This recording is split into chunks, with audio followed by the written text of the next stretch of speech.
नमस्कार। इस वीडियो में आप देखेंगे jumping statements. C plus plus या किसी भी प्रोग्रामिंग लैंग्वेज में फ्लो कंट्रोल स्टेटमेंट्स जो होती हैं, जो कि डिसीजन मेकिंग स्टेटमेंट और लूप्स हैं, उनके फ्लो को फर्दर कंट्रोल करने के लिए जंपिंग स्टेटमेंट को यूज करते हैं। तो ये जो जंपिंग स्टेटमेंट है सिंगल वर्ड की होती हैं। वो कौन कौन से वर्ड हैं? एक break, continue and go to.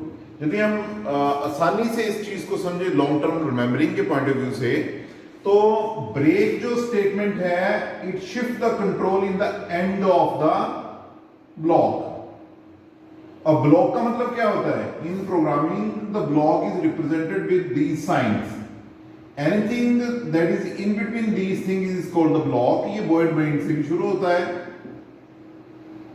और यदि बात करें तो ये ब्लॉक की हम बात कर रहे हैं, ये डिसीजन स्टेटमेंट ये इफ में भी हो सकता है, ये फॉर में भी हो सकता है, ये डू व्हाइल में भी हो सकता है, और ये ब्लॉक स्विच का भी हो सकता है।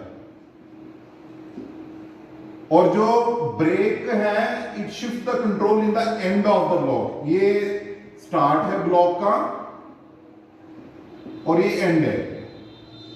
यहां पे वर्ड में ये तो मेन रहता है एंड ऑफ द ब्लॉक, यानी कि यदि ब्रेक लगा है तो ब्लॉक के एंड में कंट्रोल चला जाएगा, यदि कंटिन्यू है तो स्टार्ट में चला जाएगा, और यदि गो टू हमने यूज किया तो पर्टिकुलर सेक्शन पे वो चला जाएगा, पर्टिकुलर सेक्शन पे।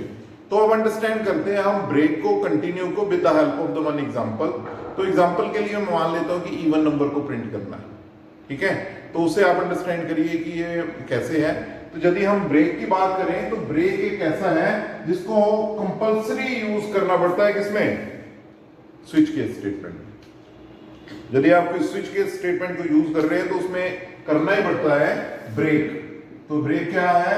It is a jumping statement and it shift the control in the end of block. ठीक है? फॉर एग्जाम्पल हम स्विच की एग्जाम्पल लेते हैं, तो हमारे पास एक छोटा सा प्रोग्राम हम डिफाइन कर लेते हैं। यहां पे मैं इंट आई ले लेता हूं और यहां पे सीन कर लेता हूं आई को, और यहां पे मैं स्विच लगा देता हूं। आई पे स्विच लगा दिया और उसके बाद ये इसका ब्लॉक शुरू हुआ। This is the start of the block. और यहां पे लिखा मैंने केस। और एक्चुअली यदि मैं कहूं कि ये प्रोग्राम क्या है, कि ये है डिजिट टू वर्ड। जब मैंने 1 एंटर किया तो आउटपुट 1 आनी चाहिए, 2 एंटर किया तो आउटपुट 2 आनी चाहिए, उस पॉइंट ऑफ व्यू से। तो केस 1 तो सी आउट 1, ठीक है, ब्रेक। वैसे ही केस 2 सी आउट 2 ब्रेक। ऐसे आप 3 के लिए, 4 के लिए, 5 के लिए, 9 के लिए लिखिए, और ये दिस इज द एंड। तो अब देखिए, यदि प्रोग्राम में मैं पहले इनपुट क्या करता हूं, 1 इनपुट करता हूं, केस यहां मैच होता है, ये स्टेटमेंट एग्जीक्यूट होती है, और उसके बाद ये ब्रेक एग्जीक्यूट होती है। तो इस ब्रेक का मतलब क्या है? ये नीचे की जो जितनी भी स्टेटमेंट्स हैं वो क्या हो जाएंगी? स्किप। क्या हो जाएंगी? वो स्किप, वो एग्जीक्यूट नहीं होगी, और कंट्रोल कहां पे चला जाएगा? इन the end of the switch statement. तो ये तो ब्रेक एक ऐसा पार्ट है जो स्विच के साथ यूज होता है, इसके बिना नहीं चल सकता। इसके अलावा भी हमारे पास और लूप्स हैं, डिसीजन मेकिंग स्टेटमेंट, यहां पे इसको यूज कर सकते हैं। तो इसकी सेकंड एग्जांपल क्या है? मैं लूप की फॉर्म में करता हूं, और उस एग्जांपल में आप देखेंगे कि कैसे वो कंट्रोल को शिफ्ट कर रहे हैं।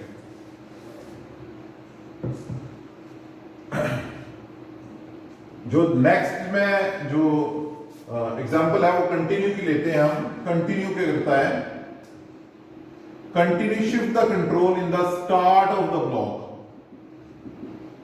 स्टार्ट ऑफ ब्लॉक देखते हैं कैसे। एक हम छोटा सा प्रोग्राम ले लेते हैं, void main, और यहां पे हम एक वेरिएबल इनपुट कर लेते हैं, आई ले लेते हैं, और उसके बाद हम यहां लिखते हैं for i is equal to 0, i less than 10, i plus plus.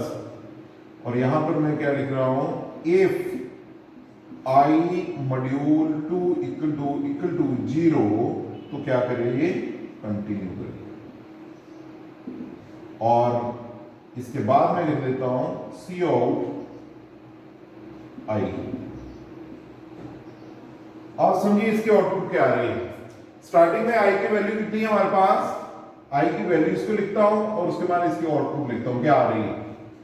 तो स्टार्टिंग में आई की वैल्यू कितनी, 0, यहां पर गए तो कंट्रोल यहां पे आया और उसके बाद क्या है, ये कंडीशन सेटिस्फाई हुई और कंट्रोल जब इस स्टेटमेंट को करेंगे तो ये क्या करेगी, वो फ्लो हमारा टॉप टू बॉटम रहता है। जब इस स्टेटमेंट पे आया तो कंट्रोल वापस यहां चला गया, तो ऑब्वियसली प्रिंट कुछ भी नहीं हुआ।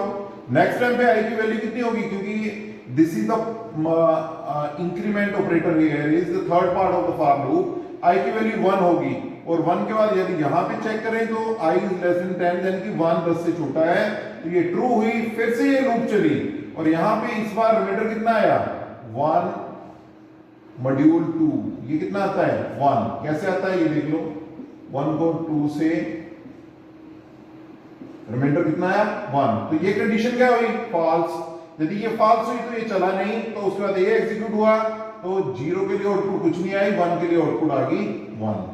वैसे 4 के लिए आउटपुट फिर कंटिन्यू कर जाएगा ये, ठीक है, और हमारे पास 2 के लिए कोई आउटपुट नहीं आएगी, 3 के लिए फिर आउटपुट आ जाएगी।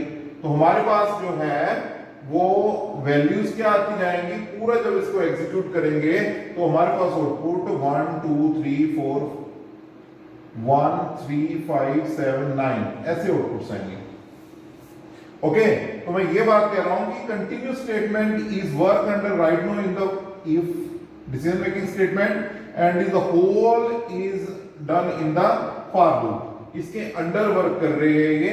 और ये जो इसका जो कंट्रोल है वो कहां पे, ये जो ब्लॉक है इसके स्टार्ट में कर रही थी, जो ब्रेक क्या करता था उसको बाहर ले जाता था, कंटिन्यू क्या करता है इसको स्टार्ट पे ले जाता है। ओके, अब थर्ड हम अंडरस्टैंड करते हैं, हमारे पास जो गो टू स्टेटमेंट है, गो टू एक पर्टिकुलर सेक्शन के लिए यूज होती है और एक बात और कहीं गो टू बड़ी ज्यादा यूज नहीं होती है C++ प्रोग्रामिंग में। जितनी भी पहले प्रोसीजर ओरिएंटेड लैंग्वेज पास्कल या बेसिक उसमें ये स्टेटमेंट यूज होती है। ब्रेक एंड कंटिन्यूस काफी पावरफुल जंपिंग स्टेटमेंट है, पर गो टू इतनी ज्यादा इसमें यूज नहीं होती। फिर भी इसको कैसे यूज करते हैं वो देखिए। तो हमारे पास हम स्टार्ट करते हैं वॉइड मेन, हम उसके लिए एक वेरिएबल अगेन ले लेते हैं, कोई एक वेरिएबल जिससे कि हम इसको एग्जीक्यूट कर सकें और उसकी इनपुट ले सकें। तो यहाँ पे एक वेरिएबल ले लिया मैंने i, ठीक है, और उसके बाद हमने i की वैल्यू कितनी कर दी 0। और अब ध्यान से देखिए क्या कर रहा हूं मैं, यहां पर मैं कैपिटल लेटर में लिख रहा हूं, कैपिटल लेटर में लिख रहा हूं जंप, समझिए इसको, it is the part of the go to statement. और ये क्या लगाया मैंने, कॉलन, ये एक्चुअली इसका सेक्शन स्टार्ट हो गया है, जंप जो गो टू हम बोलने वाले हैं उसका सेक्शन स्टार्ट हो गया है। अब मैं यहां पे डू व्हाइल स्टेटमेंट यूज कर रहा हूं, डू का एक ब्लॉक शुरू, और यहां पे लिखा मैंने इफ, ठीक है, और यहां पे मैं लिखा कि if I module 2 equal to 0, ठीक है, इक्वल टू 0, तो क्या हो जाएगा, इसको हम जंप कर दें तो यहां पे लिखा मैंने i प्लस प्लस और इसको लिख दिया। अब इसको समझिए गो टू कैसे यूज होता है। गो टू स्मॉल लेटर्स में लिखना है because it is a keyword, और ये लिखा मैंने जंप, ये क्या आएगा, इट इज बोथ सेम। तो इसका कंट्रोल कहां पे शिफ्ट हो रहा है, यहां पे शिफ्ट हो रहा है। ओके, अब मैं इस प्रोग्राम को पूरा कर देता हूं। मैंने यहां पर बंद किया और नीचे मैंने लिखा सी आउट i और i प्लस प्लस, और यहां पे while यूज कर दिया। कहां तक चले ये, while i is less than equal to less than 10। Okay, तो इससे क्या होगा कि जब भी हमारे पास i की वैल्यू है कितनी आ रही है, स्टार्टिंग में i की वैल्यू कितनी है 0, तो ये क्या हुआ, ये कंडीशन सेटिस्फाई हुई और अब 1 हो गया i की वैल्यू, और कहां चला गया, यहां पे चला गया। फिर ये चला, i की वैल्यू 1 होगी, ये फॉल्स होगी, तो ये वाला पार्ट चला ही नहीं, तो i की वैल्यू कितनी प्रिंट होगी 1। फिर उसके बाद i प्लस इंक्रीज हो गया, यहां कंडीशन चेक हुई, क्या i यानी कि 1 10 से छोटा है, यस, तो ये किसकी लूप है, ये वाइल की लूप है। फिर यहां पे आ गया, जंप का कोई लेना देना नहीं। अब यहां पे हमारे पास कितनी वैल्यू आ गई, 2 वैल्यू आई, 2 पे फिर पे कहां चला गया है, जंप पे चला गया। तो ये जो स्टेटमेंट है ये एक पर्टिकुलर सेक्शन को मूव करने के लिए है, और जो वाइल लूप है वो एज इट इज अपने पैरामीटर पे वर्क कर रहा है। जैसे कि लूप के 3 पार्ट होते हैं कि लूप शुरू कितने से हो रही है, खत्म कितने में हो रही है, उसकी इटरेशन क्या है। यहाँ पे लूप 0 से शुरू हो रही है, इटरेशन उसकी 1-1 की है, और एंड पे वो खत्म हो रही है। ये इतनी कन्वीनियंट और कंफर्टेबल लूप भी नहीं है, इसको कंट्रोल भी नहीं किया जा सकता ज्यादा, बिकॉज कि ये हमारे पर्टिकुलर सेक्शन के बाहर यूज हो रही है। अब एक क्वेश्चन अराइज करता है कि what is the difference between the break continue and jumping statement, या what is the difference between break, क्योंकि देखो ये जंप कहां कर रही है, अब कर रही है, ऐसे ही आप जंप नीचे भी करवा सकते हो।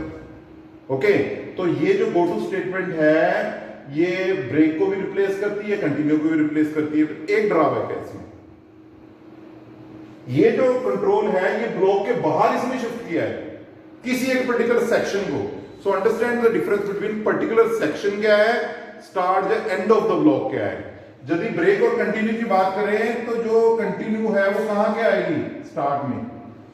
कंटिन्यू कहां आती है, स्टार्ट में। ब्रेक कहां जाती है, एंड में। और गो टू कहां जा रही है, पर्टिकुलर सेक्शन पे जा रही है। तो ये क्या है, कई ऐसी लूप्स को बाईपास करती है जो कि that is not good for a good programming constructs. Break and continue सिर्फ ब्लॉक के साथ डील करते हैं, और जो जंप स्टेटमेंट है वो जो गो टू स्टेटमेंट है वो किसके साथ डील करती है, पर्टिकुलर सेक्शन में करती है डील। ओके, तो प्रोसीजर ओरिएंटेड लैंग्वेज का मतलब ये है कि जिसमें प्रोसीजर्स बनते हैं, स्टेटमेंट्स होती हैं, और उसके अकॉर्डिंग उसमें वो ज्यादा बेनिफिशियल रहती है। ठीक है, so this video is about the jumping statement. आपकी कोई क्वेरी है तो आप इसके कमेंट्स में भी डाल सकते हैं, और पर्टिकुलर आप ये मेंशन करना चाहते हैं तो उस आपके कोई सजेशन या आपकी कोई क्वेरीज हैं तो इसमें मेंशन कर सकते हैं। ठीक है, थैंक यू।